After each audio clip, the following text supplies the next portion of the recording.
নারী যে পোশাকে আসুক, নারীকে তুমি নারী হিসেবে দেখো, নারীকে ভোগ্যপণ্য হিসেবে দেখো না।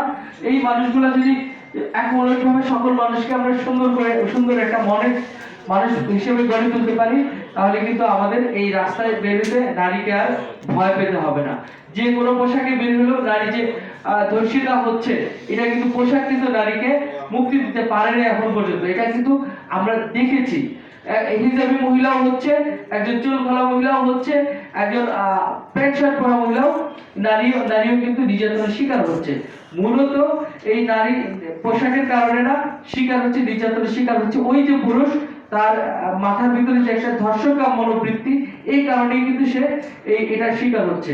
নারীকে তার সন্তান, পিতা এবং ভাই, যার সাথে তার ভালো সম্পর্ক রয়েছে, এই মানুষগুলোকেও পরিবর্তনের মাধ্যমে এবং নারী নিজেকেও যদি পরিবর্তন করে, তাহলে আমাদের যে বেগম রোকেয়া দিবস করছি, জয়িতা পদক দিচ্ছি বিভিন্নভাবে, এটা সার্থক হবে, সফল হবে। আপনাদের সকলের প্রতি শুভকামনা রাখছি এবং আপনাদের সবাইকে আবারও সালাম জানিয়ে আমার বক্তব্য শেষ করছি। আসসালামু আলাইকুম।